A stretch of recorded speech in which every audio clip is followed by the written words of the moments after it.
Okay, good morning. My name is Curtis Campbell. I'm the head of marketing for OfficePro. We're a Microsoft certified partner, and obviously very excited to welcome you to today's session, focused on all things Outlook with a handful of very senior, experienced Microsoft experts. And so we're obviously very excited to welcome them and make this a very interactive session. By way of housekeeping, this session is being recorded. So by joining, you are consenting to the session being recorded, but it will not be made public without your consent. But it will be available also after the session. It'll be sent to you after the session is completed, so you guys can view it again on demand. So, again, my name's Curtis Campbell. Welcome. Super excited you're here.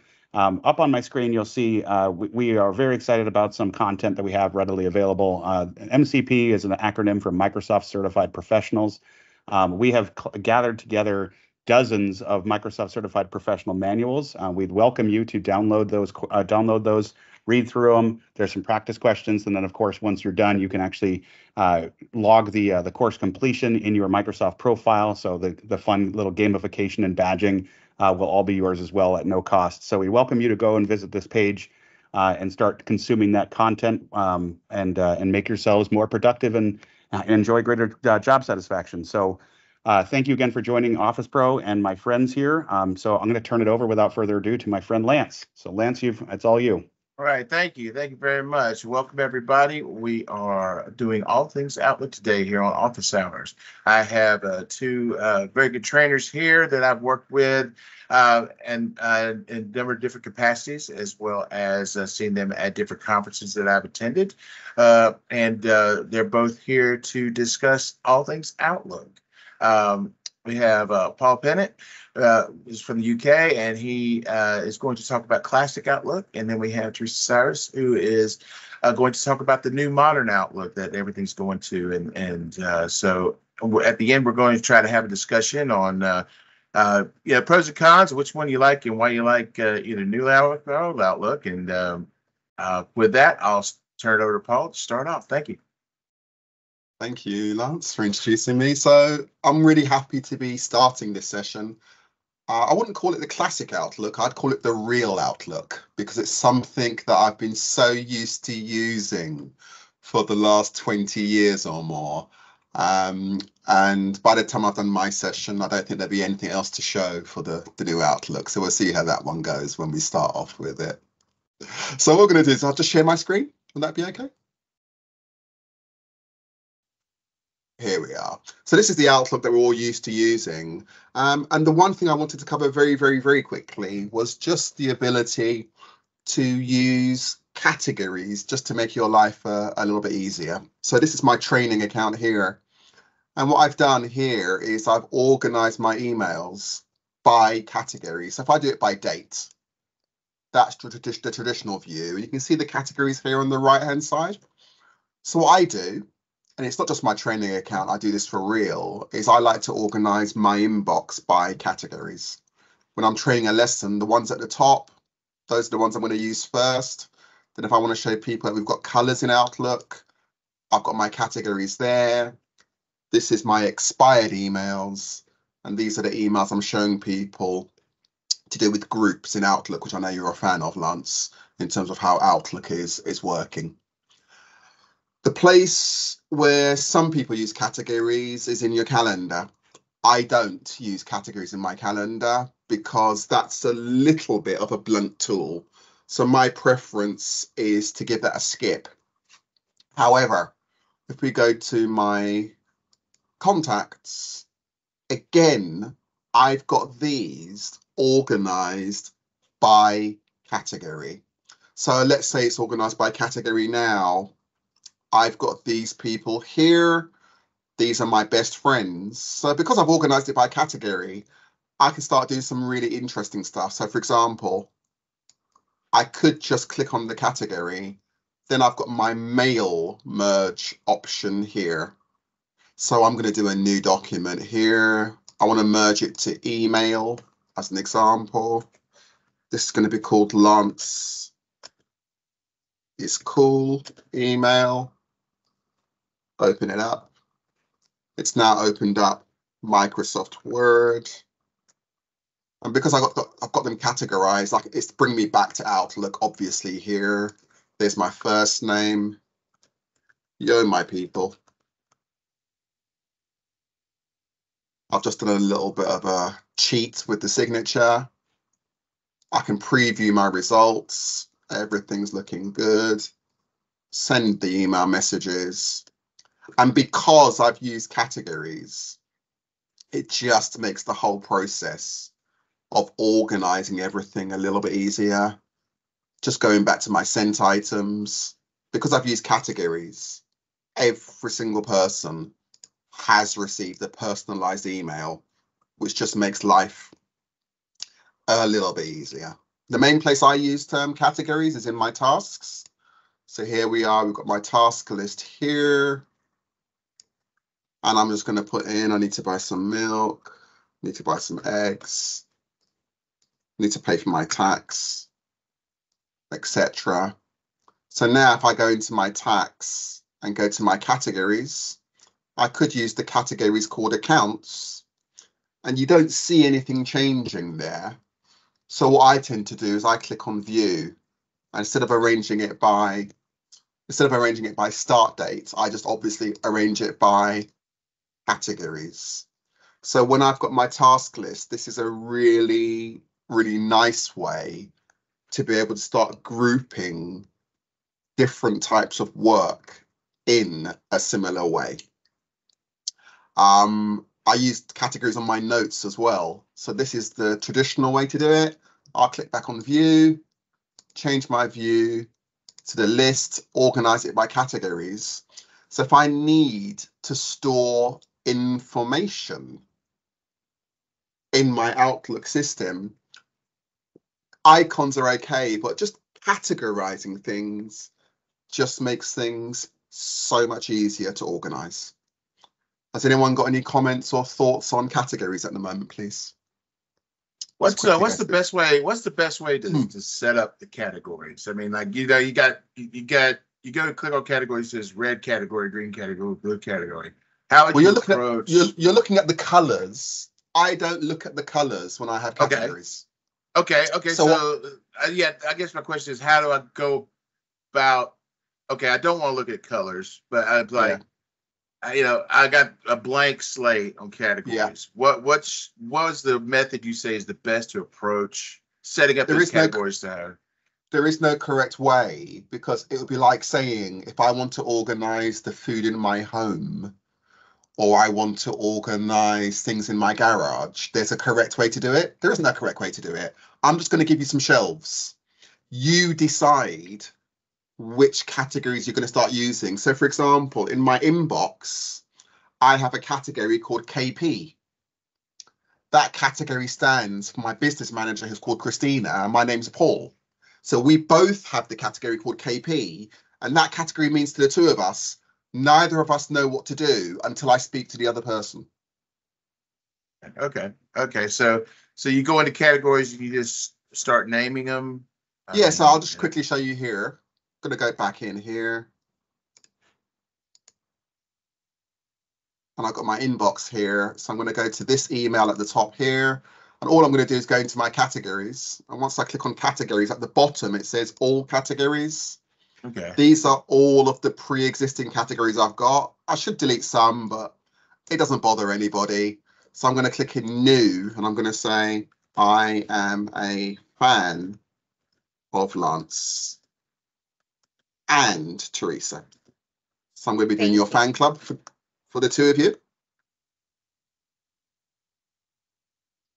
I could choose to change the color. It's just not my style, so I just choose whatever it lets me have.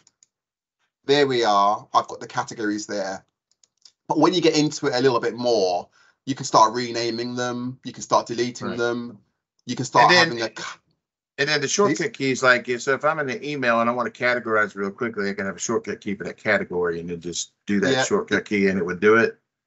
Yeah, I mean, with the shortcut key, I've got the categorize button here on my quick access toolbar. But if we go back to, I'm a fan of Lance. So if we go to, I could set it as a quick click.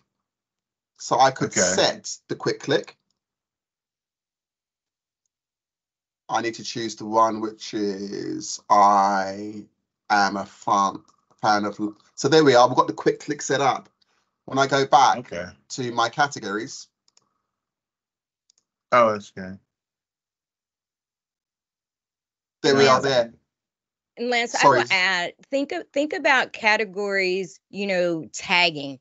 Remember in the old days when we had all our videos and we would classify our videos in different groups. So again, when Paul was saying that it's really there's no right or wrong way. It's really how you want to find your content. Yes. So it helps with searching too as well. I don't use categories that much, so I'm wanting to start doing that more. So that's let me give you an example. There must be something in your work that's a little bit more important than other bits. So it could be new things to learn. It could be customers. It could be accountancy. Once you start to add one or two categories, everything just makes a lot more sense. The truth is, you just need to use one category. And once it starts to group whatever you're doing, whether it's in your notes, in your inbox, or wherever you're doing it, once you start to use categories, it just makes things so much easier. I mean, I was going to do a little section here on search. So I can search for items by category. So I could click in here. And even if I don't put any content in, I can just refine my search by categories. So I'm going to click in here and I'm going to search for colors. And the only thing it's returning is items with the category called color. So if we look at the top, the search command, category equals colors. Oh, that's great. Because I have emails where I try to flag them or I'll try to pin them, but I don't necessarily. Which version are you using, Lance? Well, I use the news version of Outlook right now, but I'll try to. You said the classic. You said classic, didn't you? Well, in the classic, I used to flag them. I'd flag them and have them in my tasks to flag to follow up with.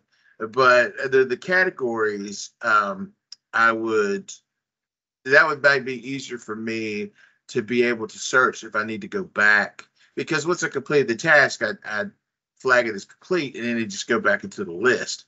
And then I'd have to search on it. Maybe I'd have a follow-up email or something that would need to search on it, and I'd sit there and be looking for days trying to find the email. Are you using search folders, Lance? Yes, but again, I split my emails into different folders as well. And then I'm talking about the facility here. Cool.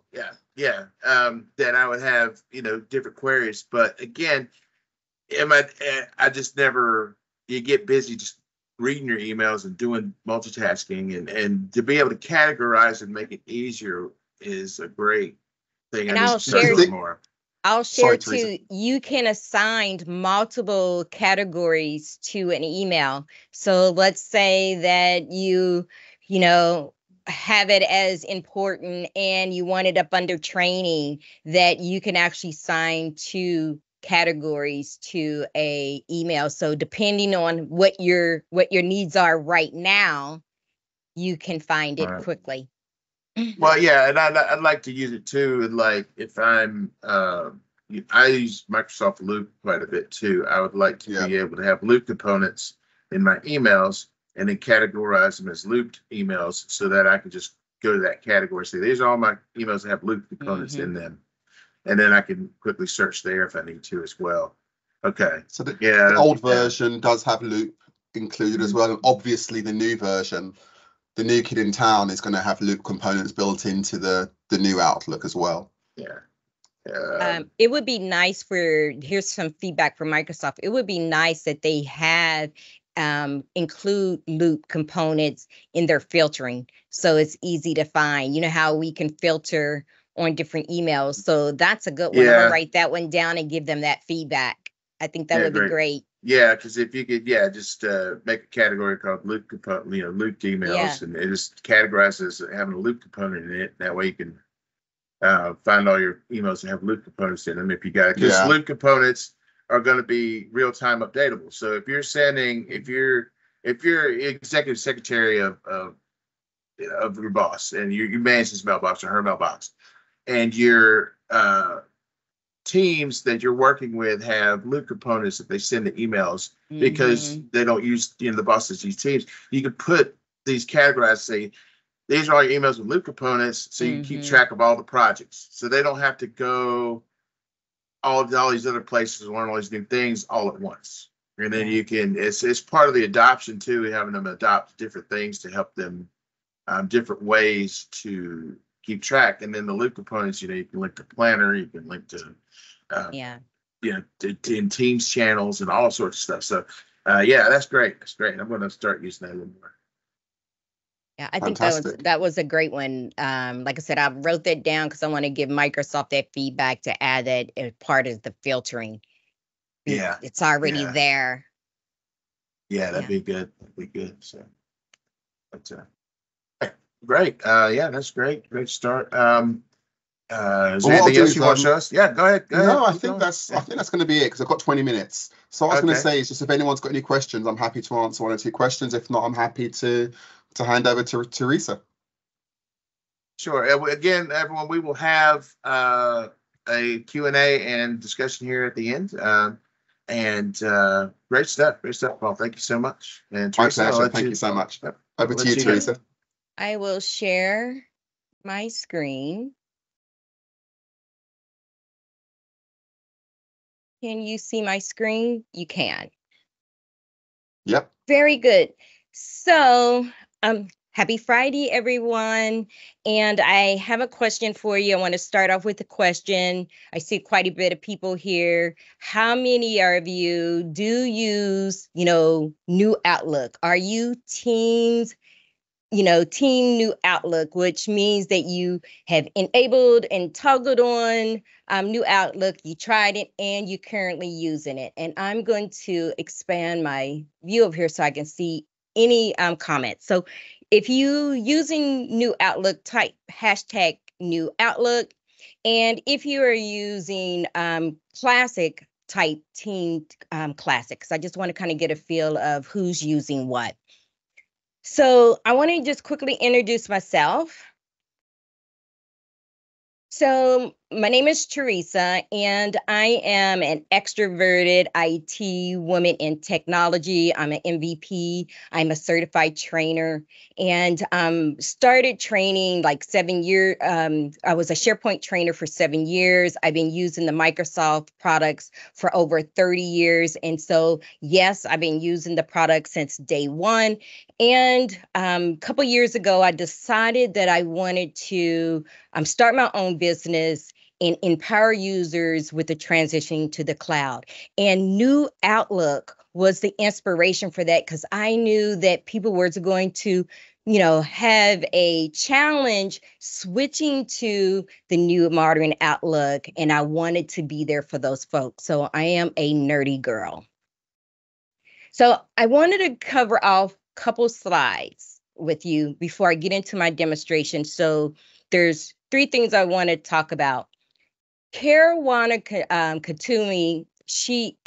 Katumu, I want to make sure I pronounce her name correctly. She always talk about, making sure you the importance of sharing why you using an application before you do a demonstration. So I want to talk about the game plan and the timelines for New Outlook. And then I'm going to introduce you to Track Creations. That's my company, Accelerate After Inbox Management. And I'll show you some useful new and enhanced features to help you manage your inbox in New Outlook.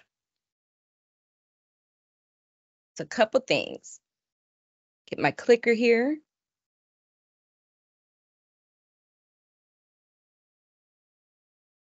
Okay. So some of the users has been wondering why we are shifting to New Outlook. We have many different versions of Outlook out there that has a variety of features and functionality. For an example, the Mail and Calendar app is the free personal version. These apps will be fully integrated into new Outlook by the end of this year. And currently, all devices, these are our laptops and our phones, our tablets, will have the new Outlook installed. And also, if you are a subscriber of Microsoft 365 2016 and 2019 versions, just be aware for these applications, they will end in October 2025, right? The support, Microsoft supporting them ends in October 2025. Many organizations may decide to migrate to the fully supported versions, and that's going to include new Outlook. And then the classic version, it's 27 years old and have serviced us very well over the years, but Microsoft has committed to the next generation of technologies, and Outlook's infrastructure is being rebuilt. So those are some of the whys.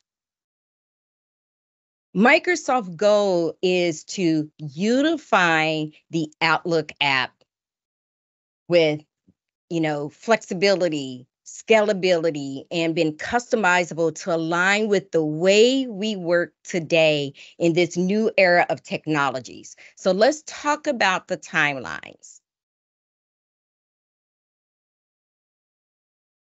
So up first, the opt-in stage, which allows users to enable new Outlook toggle and return to Classic if he or she choose to. By now, all users, including the beta, preview, and general availability users, are currently in the production stage and have experienced the option to try new Outlook. Yes, there are organizations and power users waiting waiting for them to make that switch because there are a lot of missing features from Classic.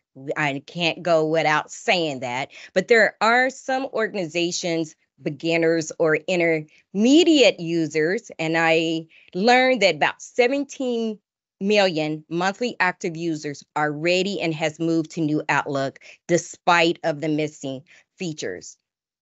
The next stage, Microsoft will provide a disruptive change before proceeding to the opt-out stage. So new Outlook will be the default app, allowing users to toggle to the classic version. This will happen after the development and of feature capabilities and quality assessment has been successful completed, which is Microsoft is going to complete. They are very cautious about announcing dates. They want to make sure organizations' gaps are addressed according to feedback. So here's the opportunity that your feedback does matter. Microsoft want your feedback. And then the last stage is the cutover stage. Work and school account subscribers will get a 12-month notice before new Outlook will be the Outlook. So it's coming.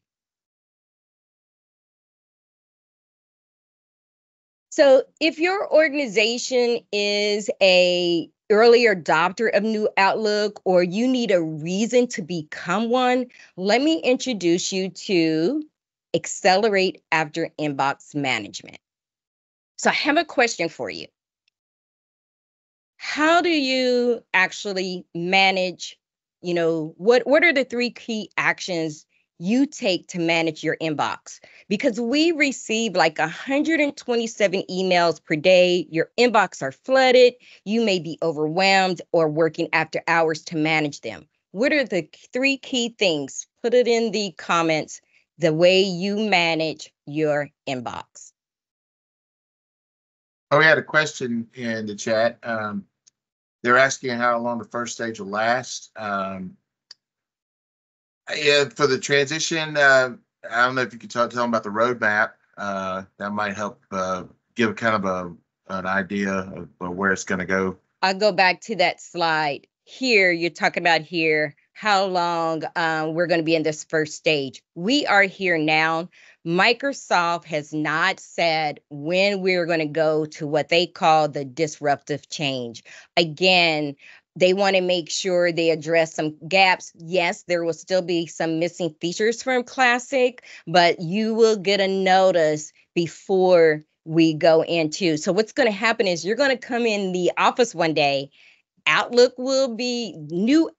will be the default, and you will have the toggle to actually opt out to go to New Outlook, and you will get a notice.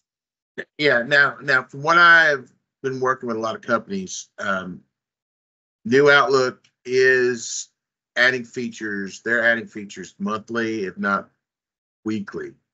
A lot of the features that are in Classic Outlook are coming to the New Outlook. Again, they've had to completely revamp the entire architecture of the application.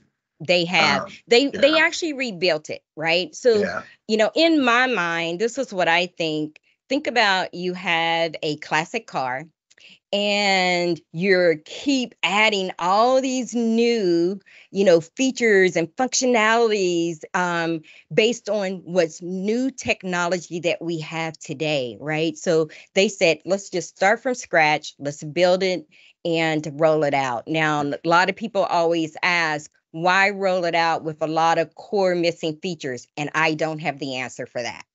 Yeah, Malaya, now the stuff you mentioned here, flagging folders, rules, folders under rules, those features are available in the New Outlook now, and they do have categories and also reminders.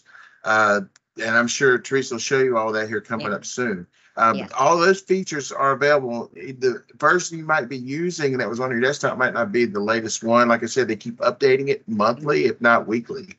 So, if you want to try, like I said, if you want to try out the newest stuff, I always go to the Outlook for the web app, because it's 99% what the new Outlook client's going to be. And you mentioned that they roll out new features monthly. Here's the opportunity for me to say, check out my YouTube channel, Track Creations for E, because I always post a video of what features are rolled out. And I heard somebody talk about flagging folders and rules. I'm going to show you some of that in the demonstration. So let me go back to here.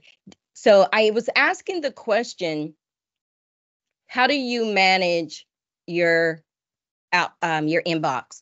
And what we do is we review, we respond, and we retain our messages. And so it would be really nice, that we can automate filing to effectively review. Let's get all that clutter out of our inbox so we can focus on what we need to take action on. And I'll show you some features around that. The second thing is, before responding, you want to act, follow up, create tasks so you can effectively respond in a timely manner. Again, normally you would take like 2 minutes to take care of a email. Others may require task reminders, and the task management in New Outlook is different from Classic, and I will showcase some features there. And then lastly, retain. What are some of the best practices to archive filing to effectively, easily retain your messages? I'd like to say we are email hoarders, and I want to tell you respectfully, of course, some emails we don't need to keep forever or not even 6 months. And I'm going to show you how to set the retention policy to automatically delete those messages. So let me go into the demonstration.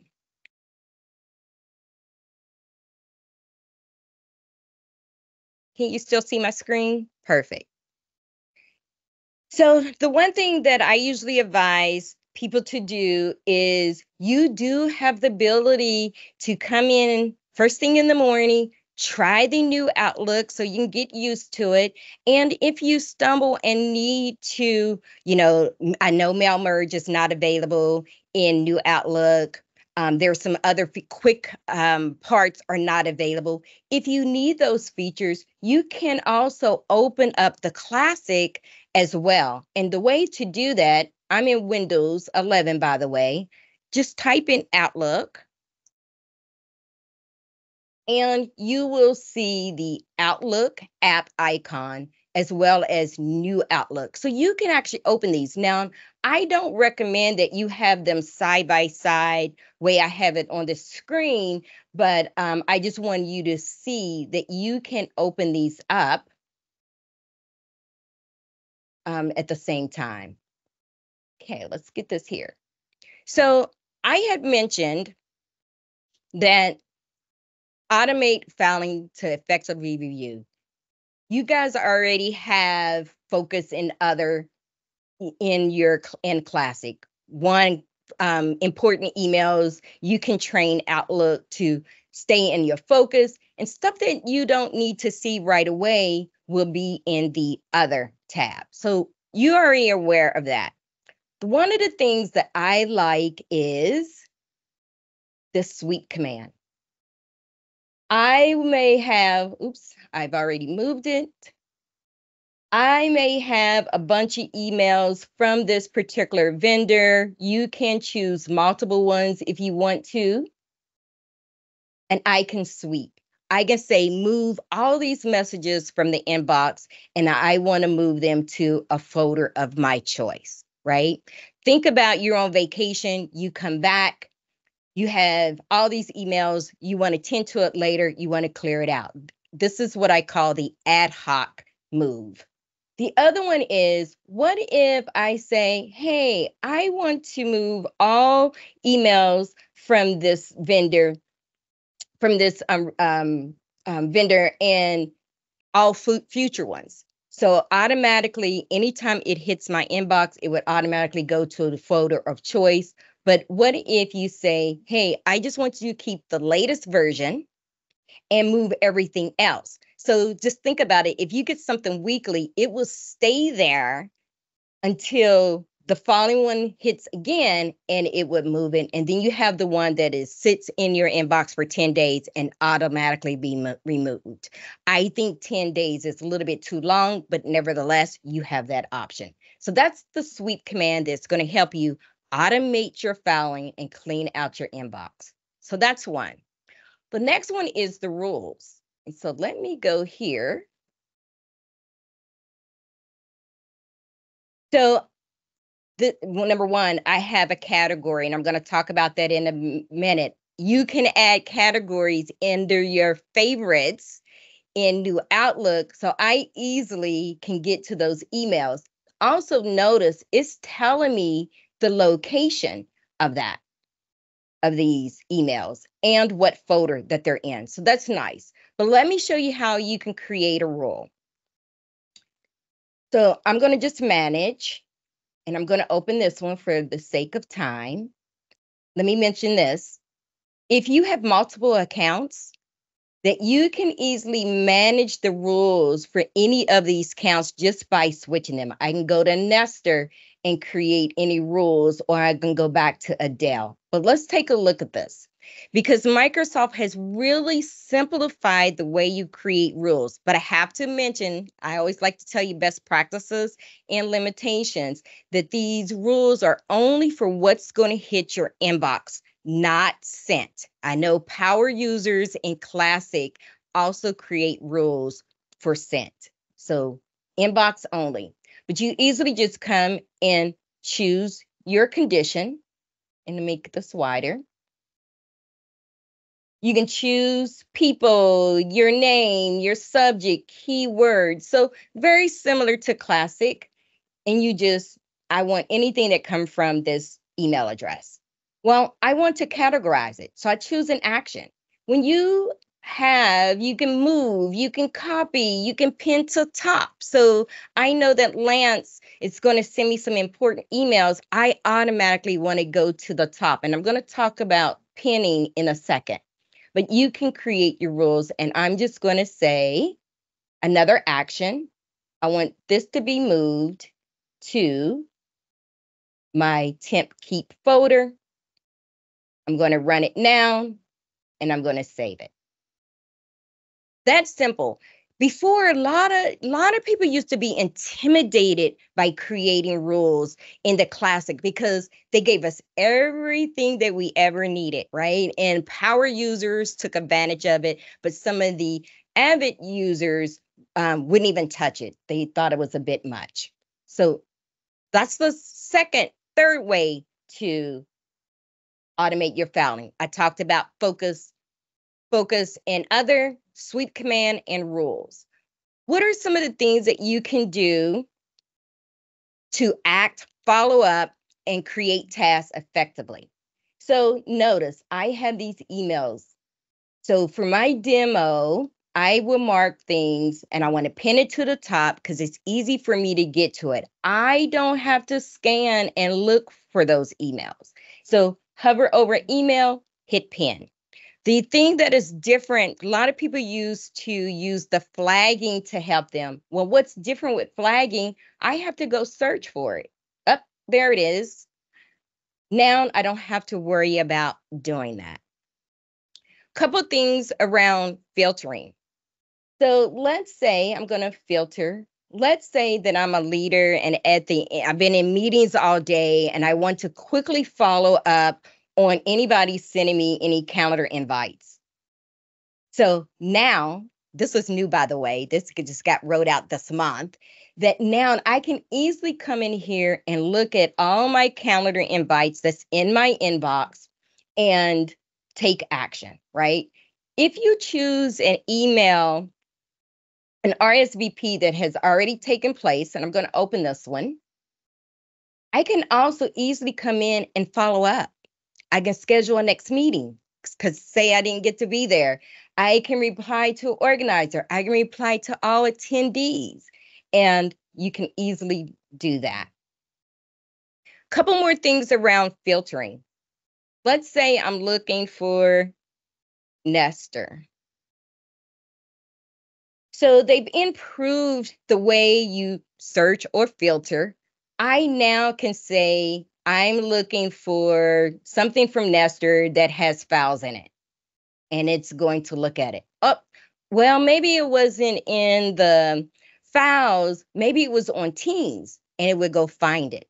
Now, if I go back to mail, if I'm looking for something that has attachments and marked important, just that quick, right?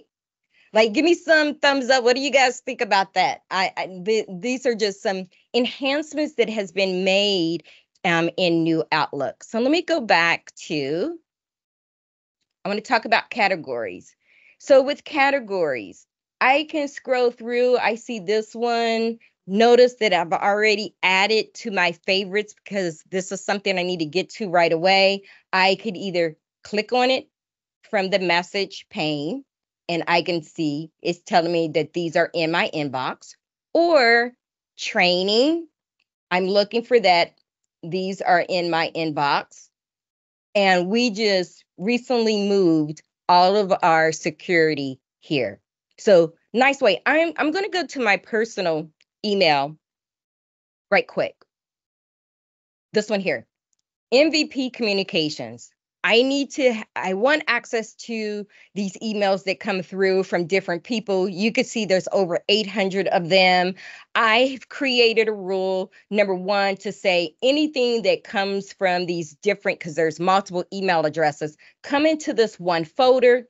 I've added a category. So now if I'm interested in what's going on here, because I may be laying in bed at night and just want to kind of scan through to see what's going on, I can do that just that quick.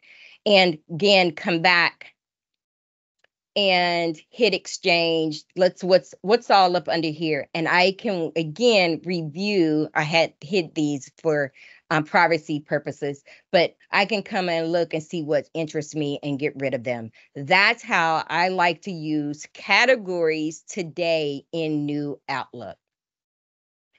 Couple more things. I do want to share with you that a lot of folks haven't made the shift to New Outlook because they have a lot of templates in Classic.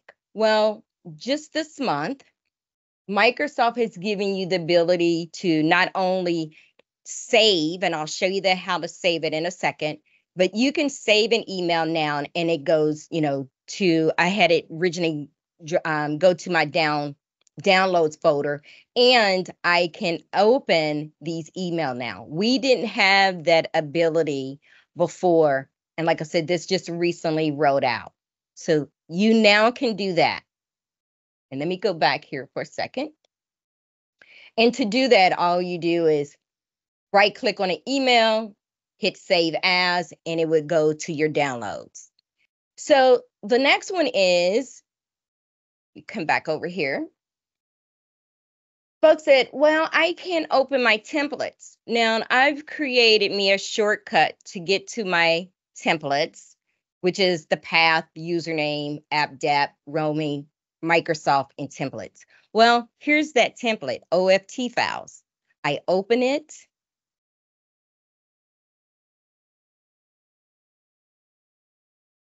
Here's my template, and it is opened in new Outlook.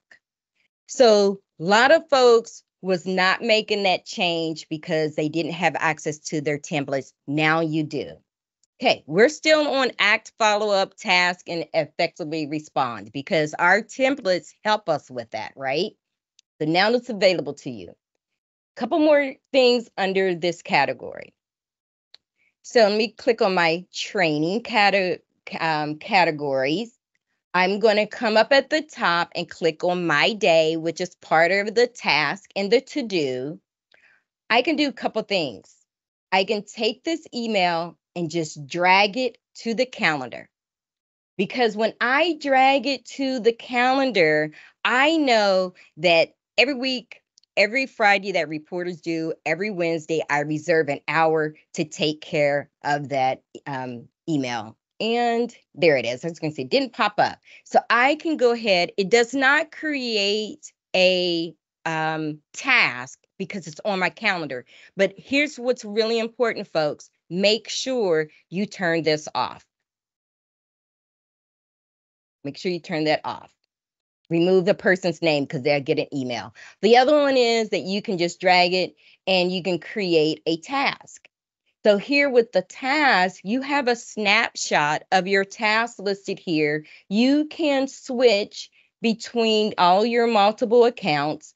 You can actually take a peek here and you can create groups as well. And that's another day. I'll get into talking about all that, but I did want to show you if you needed to see your flagged emails, here they are. Now, the one thing that I will tell you to do is you now can file this away because the email is attached. So you can file this so you're reducing clutter from your inbox because it's attached. Okay, so that's that. The last one I want to talk about is archiving files to easily retain. Notice here are my favorites, and I just put these here for the purpose of this training. I have LinkedIn 6 months, Think Media, because I get an email from them every day, for 6 months. I already showcased how much emails I get here. So all you have to do is just right click and say assign policy and choose when you want that information be deleted. Now, I could tell you this MVP folder up here was actually 2,500 messages because I originally had it at 6 months. That's just way too much. If I haven't looked at it by now, and I'm not going to look at it.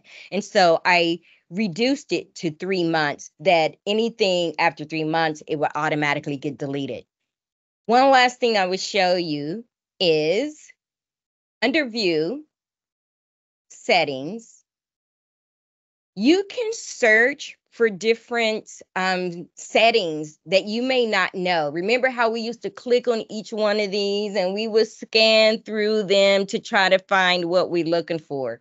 You now can just type in storage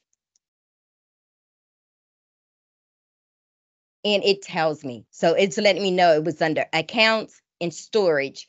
And now I can look at my storage and make a decision on what to keep and what to delete. I can easily say, you know what? Anything that is older than 3 months, 6 months, or 12 months, get rid of it. I don't need it. It's taking up space because for me, as a having a business standard license, I only get a terabyte of space. I don't want to keep newsletters that I don't need anymore, and I can take a look. Now, I just wish Microsoft would give me a link for me to get back and review what's in there so I can make a decision. But this was 2,500 emails. And I said, you know what? I need to reduce this from 6 months to 3 months to, because I don't need all of that. Okay. Does that permanently delete them, or does it just put them in the dumpster? In the dumpster. It puts them in the dumpster. And if you needed to, let me go back to Adele. If you needed to, they will be here. Or don't forget, folks, you have this recovery items deleted from this folder. So they would go in here for another 30 days. And, just quick thing. These are the defaults. Some companies, your company might have special retention policies. So you might not see, when you right click, you might not see some of those features available depending on what they set up. Also, if you're on legal hold, even if you try to delete those and delete them, they're going to have a copy of that email as well. So just remember those little things. I'm glad that you mentioned that. The other thing that I would add is Microsoft's default is 2 years unless your company has made that change. Absolutely. Absolutely. Any questions? I know that I just shared a lot, and I wanted to, jumpstart you on, I have pop-ups coming up. Bring this slide back up. I wanted you to jumpstart you to start thinking about, how you can effectively review, respond, and retain, right? After, I call it accelerate after inbox management. And there are a lot others, but those are the ones that I wanted to show you today. And Microsoft has a lot of new features that's going to be rolling out. Offline functionalities supposed to be coming this month. Searching your task list. I'm excited about that. That's coming. Being able to save your attachments to a local folder instead of just going to download. Couple others, share folders to favorites, categorizing, conditional formatting is coming as well, just to name a few. So I'll open up the floor for questions. Like I said, I know that was a lot that I shared with you today. In the chat, I put a link. Thank you, Teresa. I put a link to the Microsoft 365 roadmap. You can actually look up Outlook and see what's going to be coming out and what exactly features are going to be coming out. The new Outlook is not there yet, but again, we're not forgetting the power users. We're really not. They're not. Hermina said, "Don't punish us power users."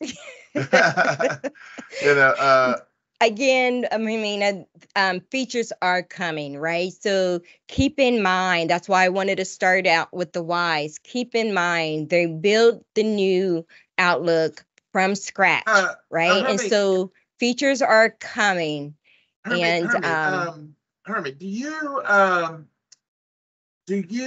are you saying you like to move files to OneNote? Is this for like a team or a group that you have? No, what I actually do is business, all of our customers have their own OneNote where we keep all of our communication and notes and I like to move my emails to OneNote from that, that has to do with that customer. And then I can take that email out of my inbox and I can also share OneNote with anybody else in the organization that needs to get at that. Well, in the groups feature, the groups icon, there is you have an access to a OneNote. So if you have a group that you work with internally, that you have like a group mailbox, a group calendar, and like it's a whole new thing that Microsoft's putting out under the groups. let me share my screen real quick if I can. Yeah. Let's see here. Yeah, but I know in Classic it was really easy access. There was actually an icon at the top of the screen that they can just easily send it to Outlook. That is not available Yeah, yet. right. And I could share a little bit at MVP Summit that came up, and that was mentioned to the product managers there. Yeah, well, this is just one of the things I was talking about. I have a whole separate thing I've done on this, but in the new Outlook, you have this groups tab, which is like you used to have distribution lists, and you say you would share your OneNotes with everyone and everything like that. Well, what you can do is have a OneNote that's connected to a group that you have, like a distribution group, but now it's called a Microsoft 365 group. So you can have a OneNote in here, and you can have all those emails that your customers, you can set up a rule to forward those emails or move those emails to this group. And then you have all those emails in this group. You wouldn't necessarily need the OneNote for internal users, but you could also have a OneNote available here that would actually open a OneNote for you. And then you could do what you need to do, copy and paste those emails into the OneNote as you needed to. Mm-hmm. So it's again, we understand, and the best thing I can tell anyone to do when you have these questions of these use cases that you're doing is to go to the blogs, go to the adoption website. I'll try to provide that as well. There's a lot of community blogs that I'm involved in, Teresa's involved in, Paul as well, that we're all asking people about how to use their product and how the best way they need to be able to transition it. And but a lot of times you don't know where to put the feedback. Well, there's these blogs and there's people like us you can ask. So send us your questions and we can find the answers, or at least we can get it to Microsoft. We can definitely forward it on to Microsoft and say this is something that people want. I have 20, 30 people that are asking me for this particular feature alone. Is just something that's going to be on the roadmap. We have monthly meetings, we have monthly talks where we talk about how customers are adopting the product. And when we run into issues like this, when we transition from an older product to a new product, it's the whole thing with the templates is huge. That just came out last month. I had a lot of people not wanting to go to the new Outlook because they couldn't use their templates, of course. And I'm like, that's a valid point. I couldn't save an email and use it as a template for something else without opening the old Outlook. And so, like I said, they have been having to architect the entire application to fit with all the new applications that they've been coming out with the new OneNote, the new Planner, the new Teams, and everything that they've been revamping to make it all work.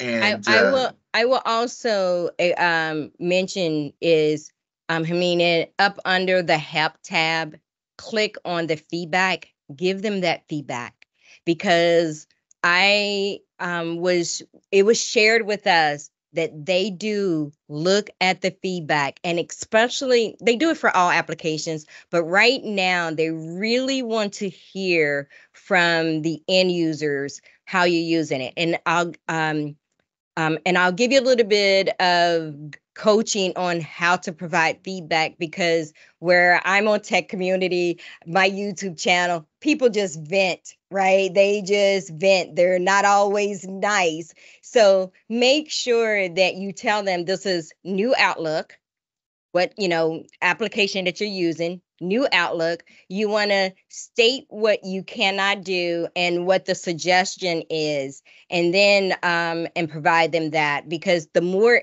that you can provide them how you use it and understanding your workflow, is going to help them make their decision. So keep that in mind on how to really give them proper feedback, because like I said, I see a lot on Tech Community. People are just venting and enraged, and sometimes the key message get missed behind the tone of the email. So I'll share that with you. because they are really wanting people's feedback. It's not like how in the past, years ago, every 3 years we see people, we see Microsoft rolling out a new application. That's not the case this time. Again, I don't know why they chose to get this out in the manner that they're doing it, and they have not shared that reasoning at all. But they did go on record to say that they are rebuilding their trust with end users, right? Because they know that a lot of power users are not very happy with missing some of the missing core features. But I'm starting to see more being rolled out. The other thing that I would mention too is you may see Classic still get some new features. Don't get caught up thinking, they're still investing in Classic, that it's still going to be here. They are moving towards the new Outlook. I always say the new Outlook will be the Outlook in time. Yeah. Yeah. Any other questions? Paul, what are your thoughts? Did I change your mind a little bit? Did anything kind of I just hate new Outlook even more now. Huh? I hate it even more now. It's just I think they're gonna get it right because Microsoft do. I just don't understand the process of giving you a tool that's not, the average user will probably be okay with it. And most people who use it are the average user. If you're a power user, it's not ready for launch yet. Neither was Windows. Yeah, neither was Windows. Copilot's still not ready now. I've had Copilot since I could launch it, and I only got the ability to use Copilot on my desktop last week. And I bought the license 2 or 3 months ago. Well, I have to say, out of fairness, where do we spend our most time, right? Where do we spend our most time? Is in emails, right? We spend our most time in emails over the other applications. I can see people email first, team second, right? And so out of fairness, yes, there were and are a lot of missing Classic features. It took me the longest to adapt not having my quick parts. And I really missed the quick parts. So how is Copilot being rolled out? Do business still need to opt in when it's available? Copilot, you have to have a license for it, and it's $30 per month for it. So and you have to pay for a year in advance. You have to pay for that full year. Yeah, right now, it is still. Most people are doing. You get the Copilot Pro if you want just a personal edition of it. Which is a separate cost as well. $20. Yeah, $20. Yeah. So, but yet that is kind of being rolled out as needed. Lots of people are starting to use the Copilot for the apps. Again, it's all coming out all at the same time.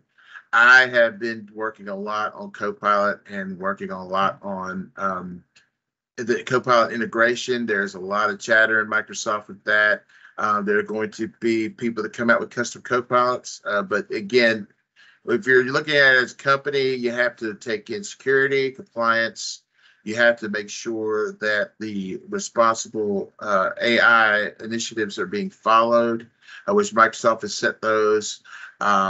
Then you got the third parties, just like any other, application out there. You're going to have the straight chat GPT. You got Gemini coming out with Google. You got specialized ones that are going to be for just mobile devices. They got AI coming out that could be downloaded. If you have 2 gigabytes on your phone, you can download an offline version of a Copilot, AI chat client that can be used on your phone. There is so much going on with AI. I would say probably the next year is going to be more standardized. Again, I am currently working on getting my AI certifications in like 3 different vendors, like NVIDIA, Google, and Microsoft. Yeah. So I'll check back here in the next couple months. I'll be doing an AI series, and we'll have some basic things. The best thing I can tell you to do is just read up on it.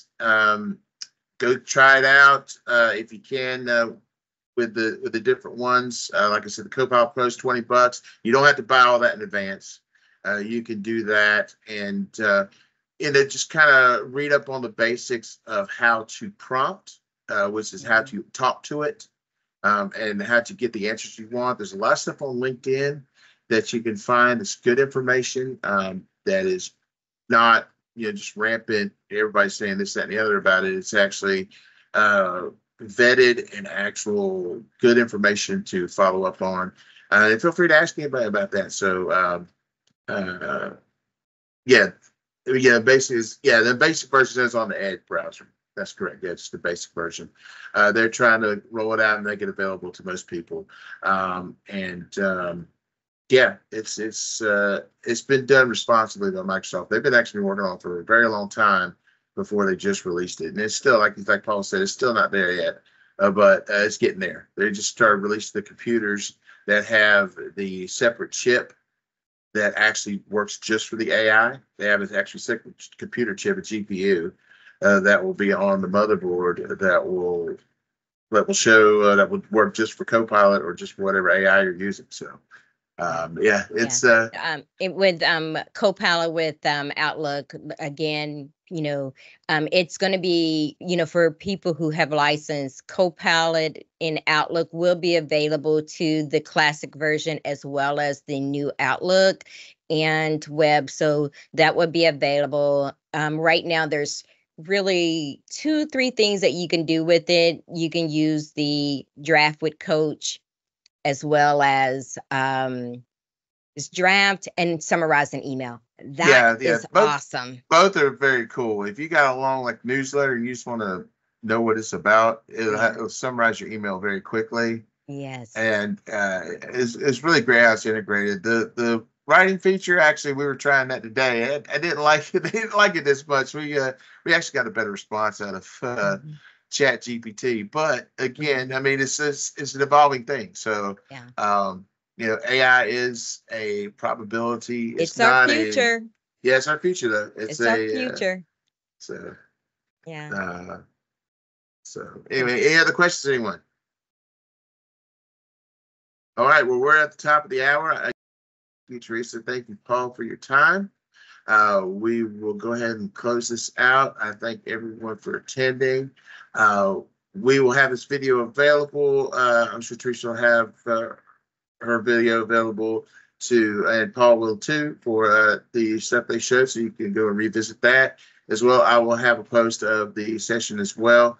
And again, we have this every Friday, usually at 10 a.m. This week is 1 p.m. Next week's topic's not finalized yet, but I think we're going to talk things identity, doing some identity management, things like that. So I got some other speakers coming on board. And anyway, thank you all again. And we will see you next week.